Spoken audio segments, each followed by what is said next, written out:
আসসালামু আলাইকুম ladies and gentlemen. দেশে দেশে জেনজির তাবা কোনোভাবেই যেন থামছে না। শ্রীলঙ্কা থেকে শুরু হওয়া সেই জেনজির রেভলিউশন চলছেই অনবরত। শ্রীলঙ্কা থেকে শুরু হওয়া সেটা আপনার বাংলাদেশ, পাকিস্তান, সার্বিয়া, নেপাল, এই আপনার ইন্দোনেশিয়া ঘুরে গতকালকে নেপালের তাণ্ডবের পর আজকে আবার ভারতে শুরু হওয়ার লক্ষণ দেখা যাচ্ছে। আমার পিছনে 10ই সেপ্টেম্বরের কালবেলার এই হেডলাইনটা দেখেন আপনারা, নেপালের পরে আবার ভারতেও আন্দোলন শুরু।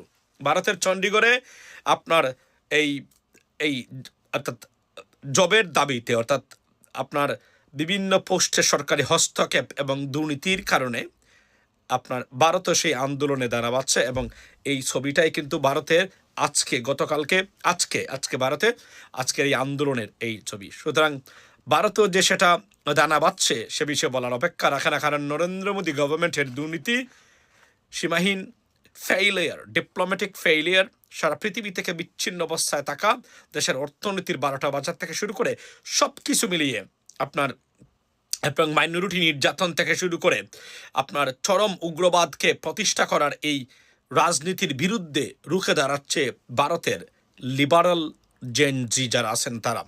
তার অনেকগুলা বিষয় আমরা কথা বলেছি অতীতে। আমরা জানি যে এগুলা যে কোন সময় আপনার এই স্পুলিংয়ের মতো মানে আপনার বের হয়ে আসতে পারে, কিন্তু এটা আটকে আছে।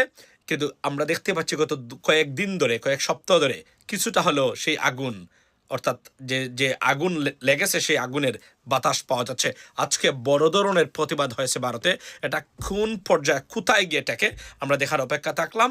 তবে এতটুকু বলি, এই আপনার শ্রীলঙ্কা, বাংলাদেশ বলেন আর পাকিস্তান বলেন আর ইন্দোনেশিয়া বলেন, সার্বিয়া বলেন আর নেপাল, এগুলা বলেন, এই আগুনও ভারতে আছে এবং ভারতে যে কোন সময় সেটা বিস্ফোরিত হবে বলে আমরা মনে করি। কেননা অবস্থাটা খুব সুখকর মনে হচ্ছে না লেডিস এন্ড জেন্টলম্যান ভারতের জন্য। ভারতের আর নরেন্দ্র মোদী গভর্নমেন্টের বিরুদ্ধে ফুসছে জেনজি, বিশেষ করে সীমাহীন বেকারত্ব, অর্থনৈতিক মন্দা, ডলারের এগেনস্টে রুপির সীমাহীন মার খাওয়া এবং মোটামুটি আমেরিকা থেকে বিচ্ছিন্ন হওয়ার বিভিন্ন সমস্যা, বিভিন্ন এই কারণে ক্ষুব্ধ নতুন জেনারেশন। তারা মনে করেন যে নতুন সরকারের ডিপ্লোম্যাটিক এবং একগেই পদ্ধতি ভারতের জন্য বিপদ ডেকে আনছে। জবলসের সংখ্যা ক্রমেই বাড়ছে, বেকারত্ব ভয়াবহ আকার ধারণ করেছে ভারতে এবং সেটা নিয়ে ফুসছে নতুন প্রজন্ম। দেখার বিষয় কোথায় যায়, কোন পর্যায়ে যায়, নরেন্দ্র মোদী এটাকে কিভাবে ট্যাকল করেন। তবে আমি আবারও বলি, যুক্তরাষ্ট্রের সাথে বাণিজ্য আলোচনা না হয় পরিস্থিতি কিন্তু খুবই গোলাটে হচ্ছে এবং কঠিন থেকে কঠিন হচ্ছে। কেননা মানে আমেরিকা থেকে একের পর এক ভারত বিদ্বেষী বা ভারত বিরোধী বিভিন্ন পদক্ষেপ বা মানে আপনার স্টেপ আসছে, সেগুলা ভারতের অর্থনীতিকে তছনছ করে দিতে পারে।